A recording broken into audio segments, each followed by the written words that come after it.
We have my cousin Maddie, the daughter of Tony Suarez, on the line right now, and Hello. Okay. yeah. Hi. So thank you so much for doing this for us, Colleen, and we're so excited to listen to Mr. Burch. Yes, unfortunately, his hearing aid is not working today, so get your phone back. But we've been talking about your questions, so he was going to answer your first question. Okay, great. It's me back. Where am I, Dad? Sorry. No, that's fine. That's totally fine. But Okay. try to convey to him that we're so thankful for Yes. him doing this. Well, I met Tony when they assembled the cruise, and we were in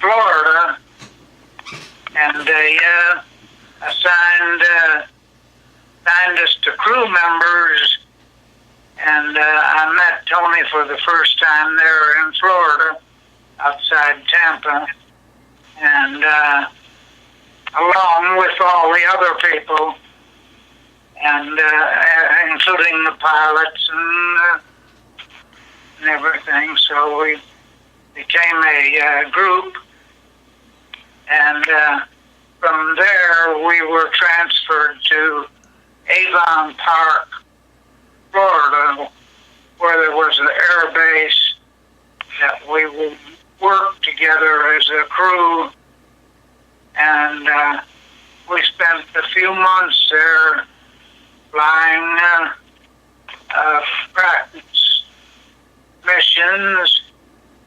I think we flew some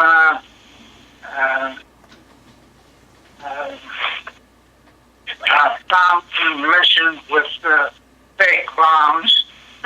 Okay. And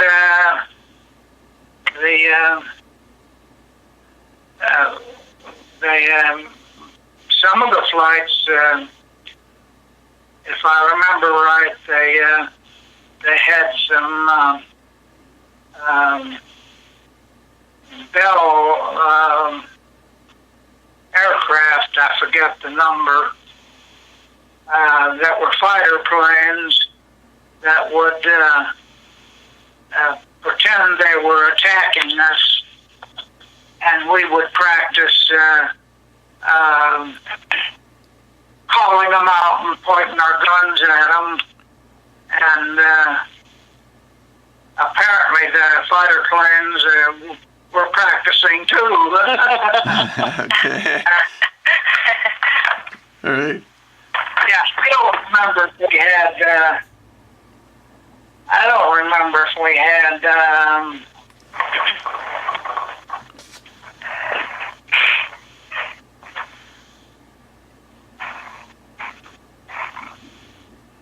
I can't hear. I know. How about? How did y'all get across? Did you go? You didn't go on ship. Oh, answer these questions. Yeah. Okay, so you already answered that one. What about the ships? How did you get to Europe? Oh, we picked up a brand new B-17 in Savannah, Georgia, and it was either Chatham Field or Hunter. I don't remember which one, because we've been to both. And we flew it up to Maine, and it was in the wintertime. And it snowed in there a couple days. And from Maine, we flew to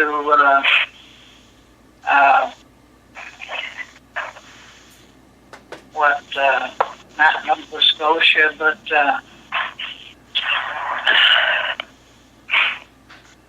I have to look at a map. But it was Canadian province in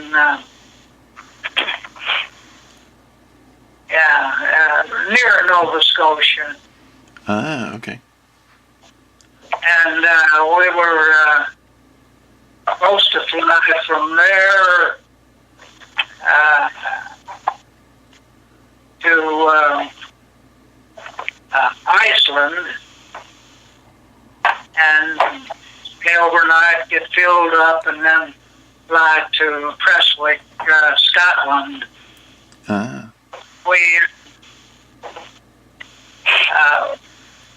We got word that we had a tailwind over the Atlantic, and we could make the flight all the way without going to Iceland in the winter, which is good news. Okay. Yeah. It's amazing. We were supposed to land in Prestwick, Scotland, where there was a air transport command, and the pilots were trying to get landing instructions, and the tower was speaking in English with a deep Scotch accent, and over the radio, nobody could understand the damn word they were saying. And so the pilots let everybody on the airplane listen to the landing instructions, and nobody could understand what they were saying. Oh, no. Oh my gosh. But the pilots figured we could make it down to, from Prestwick, Scotland, down to Valley, Wales, where there was an air transport command. So we flew south along the coast and came to Valley, Wales, and called the tower there, and the pilot still had everybody listening. And lo and behold, there was voices, female voices, with American accent, and we could understand every word they were saying. So we landed at Valley, Wales, instead of Scotland. At which point, we were just ferrying the airplane over. So they took our airplane away and gave it to whoever was supposed to get it. And we stayed there a few days till we got our assignment, and then we were transported by train to Sudbury, England, where was the bigger city near our field, which was outside of Sudbury, I think in an area that they called West Waldingfield. I think that's what they called it. We called it Sudbury by the sewer. It's supposed to be Sudbury on the south. That was our airfield, and we moved in, and maybe you noticed in the picture, the background, the picture you sent is a Quonset hut, a metal hut. That's kind of facilities we had. That was our rooms. The picture you have is where the enlisted men lived, and just maybe 50 feet away was the hut where the officers lived. So that was our home. Wow. Outside Sudbury, but there was the fields in England were just kind of built on the countryside, and there were actually homes where English people lived within the area of our field. Of course, not on landing strip areas. And there were, there was a couple of pubs. Well, there was one that I know of, yeah. And so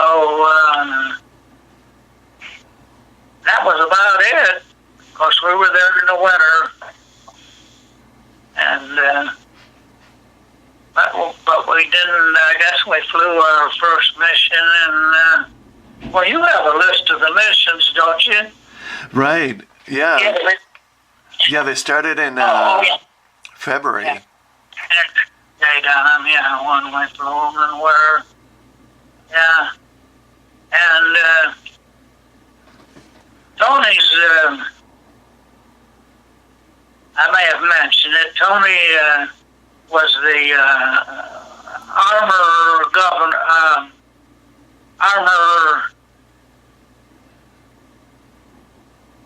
well, he was in charge of the armament, in charge of the bombs that were on the airplane.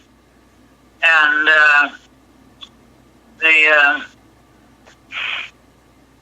the bombs, when we took off and were flying over the channel, were not armed. In other words, there was a pin you had to pull out of each bomb to arm them so that when they hit the ground, they would explode.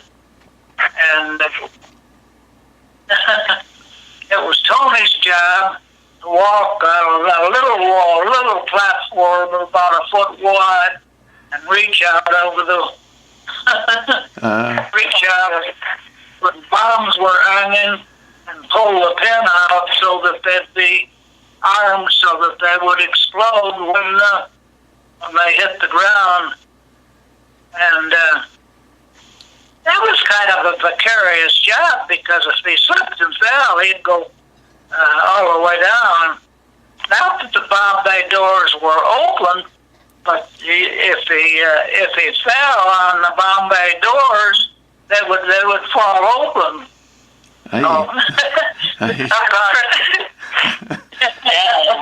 Had to lean over, pull all the pins. If something happened that we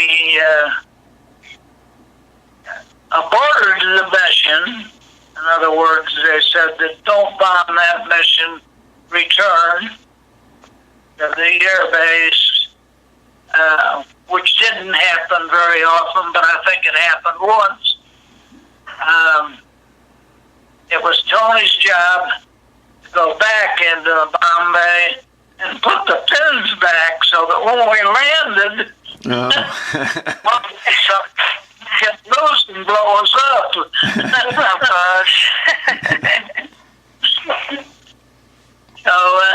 that well, I'm proof that he survived doing that. Other than that, he manned the nose guns, also the gun turret there for any planes that we. Enemy planes that we encountered were in front of us.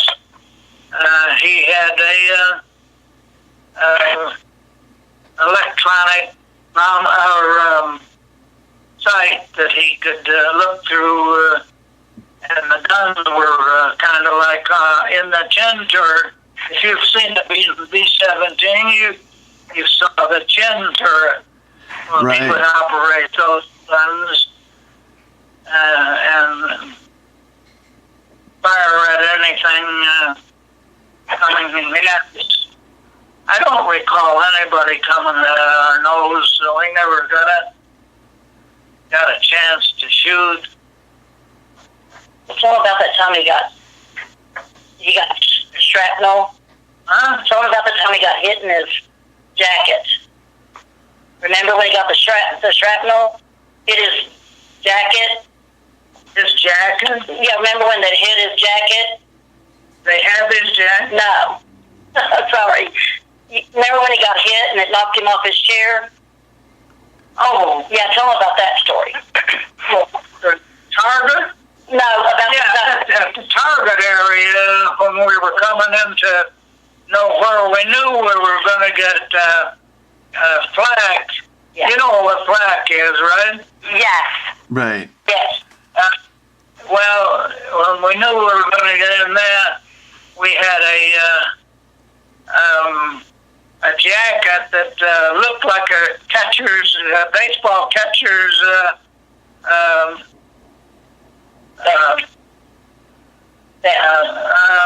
vest, except that it had, it weighed about 60 pounds. It had metal pieces in the front and in the back. So you had to put that thing on.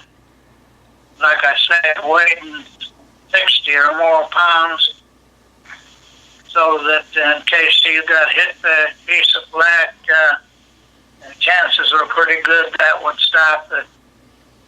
It so happened that Tony did get hit in the chest, Oh. or chest protector, that knocked him off the stool. Oh, wow. Yeah, I remember him talking about that. He had mentioned. He did talk about that. Yeah. Yeah. But I think he also wrote it in his diary. Yeah. Wow.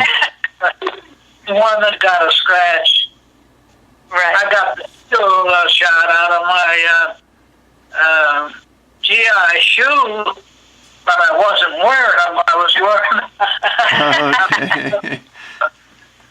sheepskin boots that were warm, and I had the shoes, my shoes sitting behind me. A piece of flak knocked the heel off of them. Oh, is that right? Okay. A shoemaker for a good story after the war. Oh, okay. You were showing that to everybody? Yeah. But at any rate, I do believe Tony and I were the last two that was together in Savannah waiting to get shipped to the place for our discharge from the service. And I went to Rantoul, Illinois, because I lived in Michigan. And I don't know if Tony went to Illinois or probably went to New England somewhere for separation from the service. But that's the last time I saw Tony. That's it. Did you fly back to the States in a B-17, or did you take a transport ship? Did you fly back from Europe? Yes. In a B-17? Yes. Yes. Ah, okay. Yeah. We ferried it back. We flew. And we flew from our base. I think we flew directly from our base to Iceland.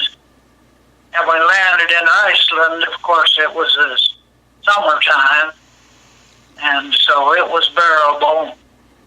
And then from there, we flew to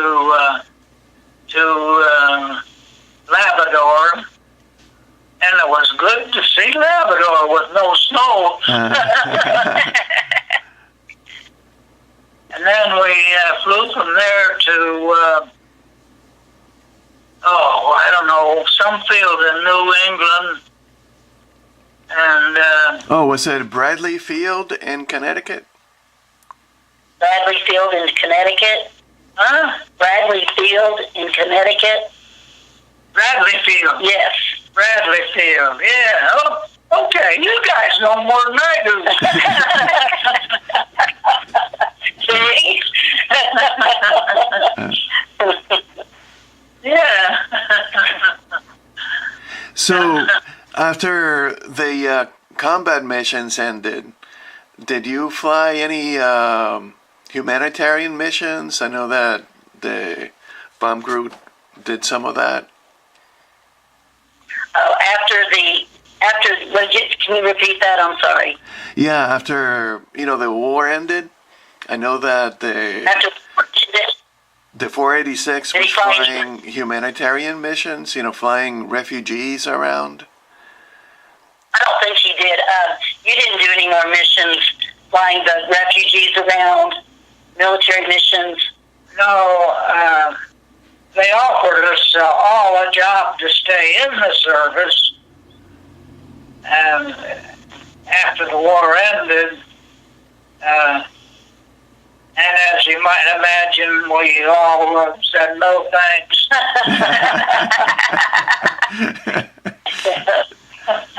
Yeah, I wanted to go back home. Okay. That's great. Yeah. And I got sent from there. They sent me to Rantoul, Illinois, where I was separated. Okay. Because I lived in the Midwest. I lived in Detroit. And I don't know where they sent Tony. I don't know if he went there. Probably went to some place in New England to be separated. Maybe you know. Yeah, we're not. I don't think we know. I don't. Yeah, he probably went. Well, Yeah. New York was his home. So We're talking. We'll work this stuff on the phone. And we'll come. Yeah. Sorry. They were telling us about the party. oh, that's Yeah, no, he would have been. He went after the war. He went to New York, but I don't know where he would have gone to be separated. He went to New York, but she didn't know where he went to be separated. You separated in New York? Well, she doesn't know that, but that's where he ended up. Oh. So, yeah. Yeah.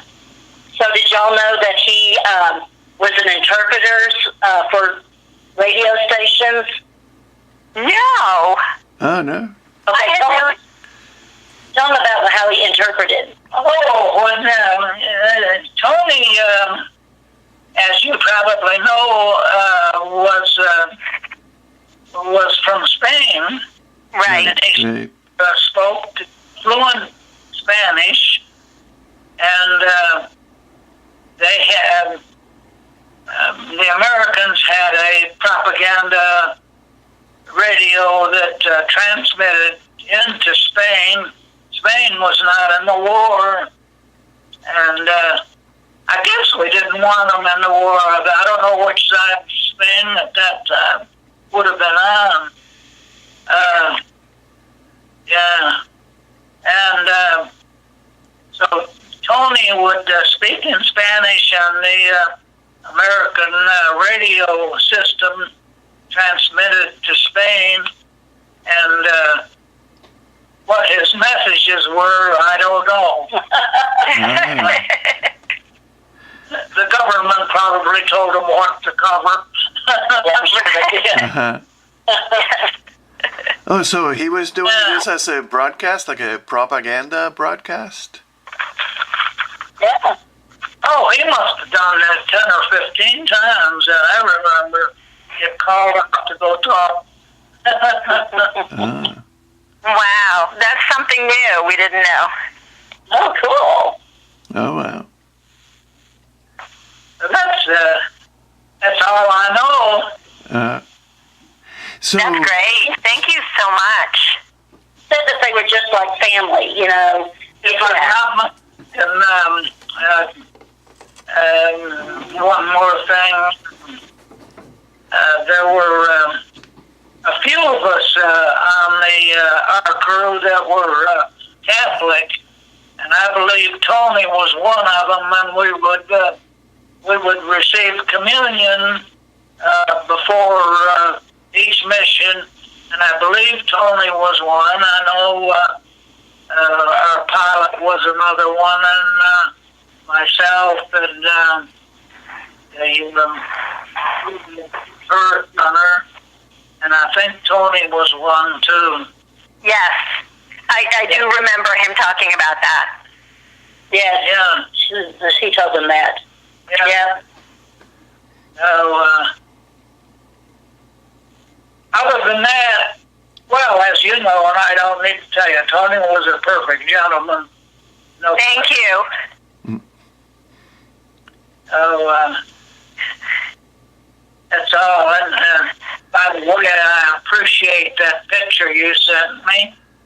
I had it and I've lost it. So when you sent me that, We framed it and put it on the wall. I think I had it. Yeah, we had it enlarged, and I got it hanging on the wall, and I'm looking at it right now. Oh, great. Oh, I'm right, but not Tony. Yeah. Can you tell us some more about like the rest of the crew, like the pilots and the other crew members? Things you knew about them? Can you repeat that? I'm sorry.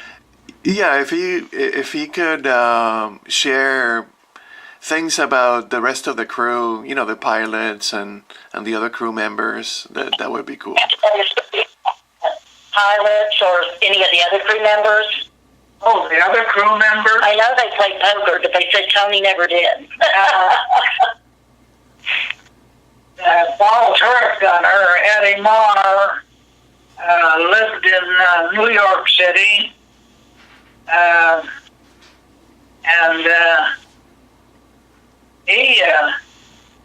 he also was one of the Catholics, and he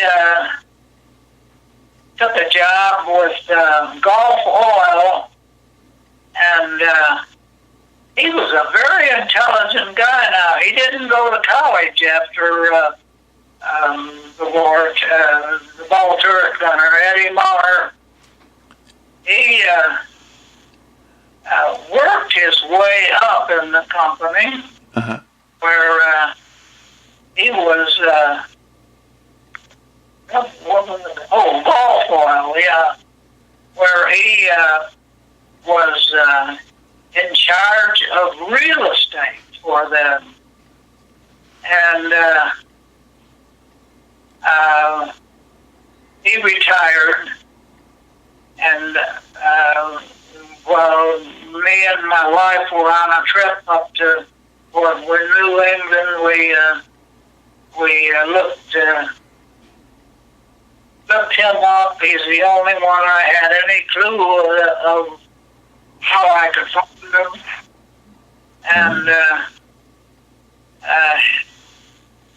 by that time, he had retired from Gulf Oil and was living up near Kelly-Bunkport, on a small lake, but not on the ocean. And you're familiar with Kelly-Bunkport? Yeah, in Maine. Yeah, my daughter lives the next town over from there. His daughter lives over by there. Yeah. Yeah, it's great. What about, tell us about Pilot. Okay, then the only pilot, Bill Moran, he was the first pilot. Oliver Hempel was the co-pilot. Oliver Hempel stayed in the service. He signed up for, instead of getting out, he signed up for training in night fighters.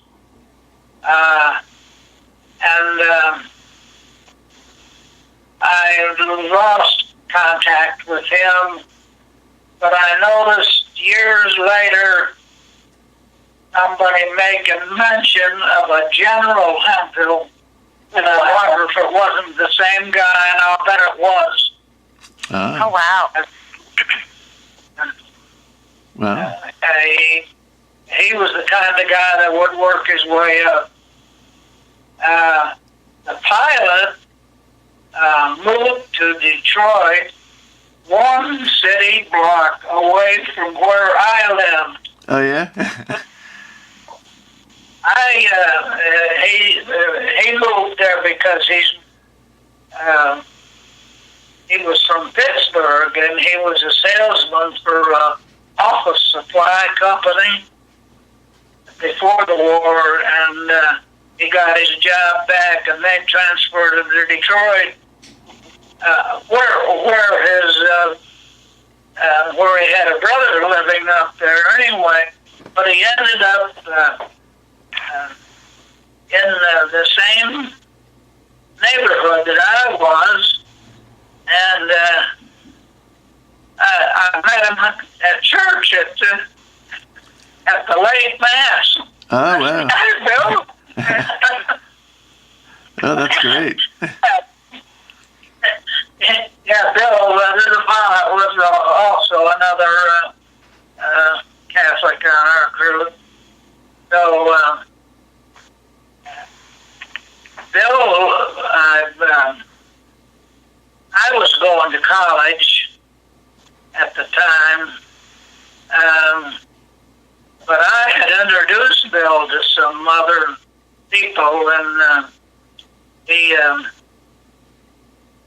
he was still working as a salesman, but the people that I introduced him to were real good high school basketball players. One was a decent basketball player, and Detroit had a basketball league, and for amateurs. Uh-huh. I don't know if it was the city of Detroit or the Catholic Youth Organization, whatever it was. But Bill played for that, and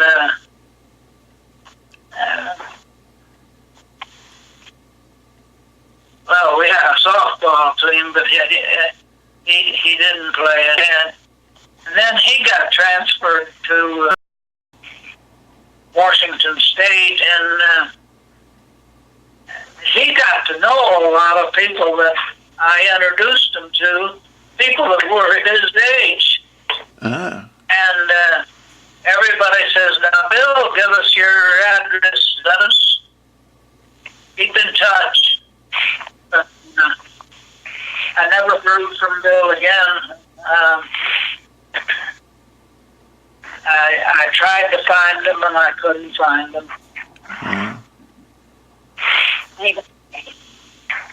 Anybody else? Anybody else? Let's see. Well, Frank Parsons, I guess you've talked to Frank. He, of course, was a California person. And let's see. And of course, Eddie Marr, we visited him, and he was a good friend of flight engineer Mike Stepanian. Mike lived in Wisconsin. Ran through, I think, I can't name it. It was a small town. And the last I heard was from Eddie Marr saying that Mike had lung cancer, and so we lost him early age, and I don't know.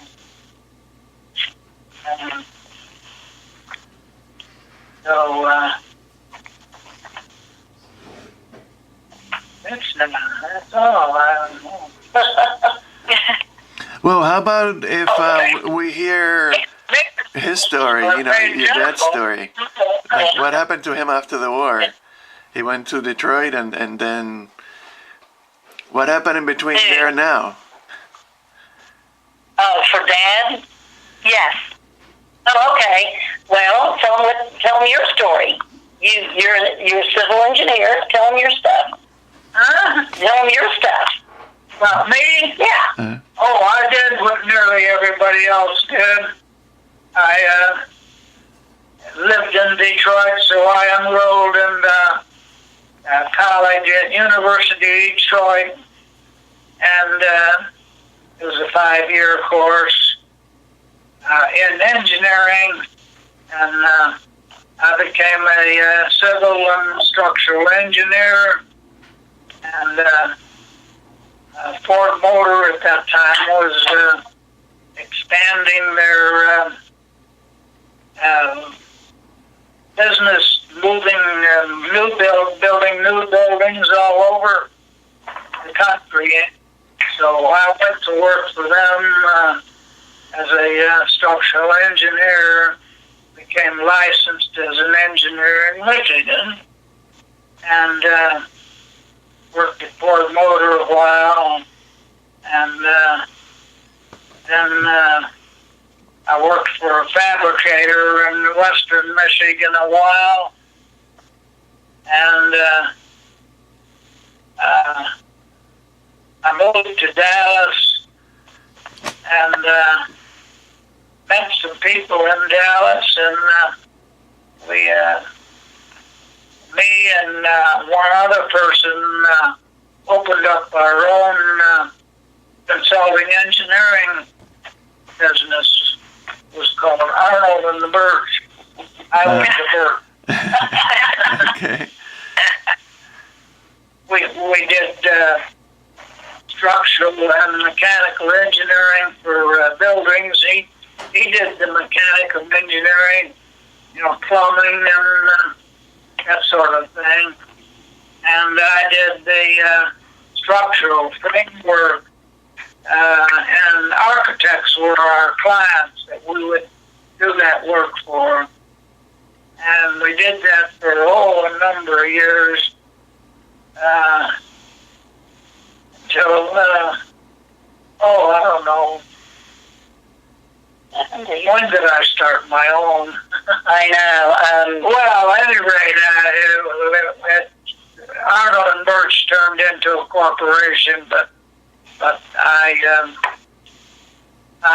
sold my stock and left Arnold and Burch Consulting Engineers, and opened up an office in my lake house. I built a little office off my lake house, and I got more phone calls from people that wanted me to do work. Yeah, no, I was all alone now, so I couldn't do, big jobs, but I did a lot of little ones like Chili's, restaurants. Oh, yeah? Oh, okay.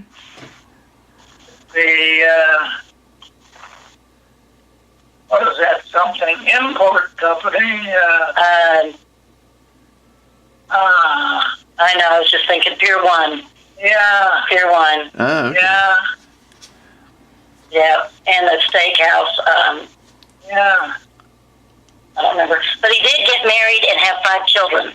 Oh my goodness, that's great. I'm sitting here going, you're already going Oh, okay. I have 5 children. My daughters. Yeah, we had. That's great. Yeah, well, Dad also got married, and there's 3 of us. Yes, I'm the oldest, and then I have 2 younger brothers. And what is your name? Mattie, M-A-T-I. M-A-T-I. So you're the oldest, and then you have 2 younger brothers? I have, yes, my the middle boy is Joe, and then my youngest brother, Manny. They're both attorneys. As a matter of fact, yes, one of them is a judge now. So, yeah. Yeah. Mattie and Manny, you said? Yes, Mattie, Joe, and Manny. Very cool. Yes. Yeah, and Dad went, after the war, he studied at St. John's University. He went back to the city. And, yes, and then he got his, his degree, and then he went to law school a few years after. I remember I was little when he went back to school. to law school, and he ended up working mostly for judges at the courthouse. Like he would clerk for different judges, superior court judges. Wow. So that was his title. I think it was just a clerk for, and he rotated in mostly civil and family court type of stuff. So he would do research for the judge presiding a particular case. Make sure that they had all the information, that sort of thing. Very cool. Yeah. So to find out what happens to people. Yes, unfortunately, we lost him. It's going to be 4 years. 4 years. 4 years this August. Yeah, it was kind of disturbing finding out we were the only ones left. Yes, and but we did. He would have been so happy. We had a military funeral for him. Oh yeah. And he is interred in the Veterans Cemetery in Connecticut. Very nice. Yeah, yes. Dad has my mom, of course, passed away last year, and she's buried there, and he'll be buried there with her, so yeah. Oh, nice, yeah. It was beautiful. He would have... Yeah, the Dad said it does not surprise him that he went to law school. He said that makes sense. Yeah, probably, right. My father loved to read. He loved to read. Yes. He loved to read. And he loved to read historical books. My father had a very good memory for dates and for details and those types of things. Yep. My dad, but he's still reading. Oh, that's great. Yeah. That's fantastic. Well, this has been a great conversation. Do y'all have any other questions? No, but thank you so much, Mr. Burch, and thank you for your service. Well, they said thank you for your service and thank you for talking to them. Oh, thank you, and thank you for getting me up to date on Tony. Yeah. Thanks. Yeah.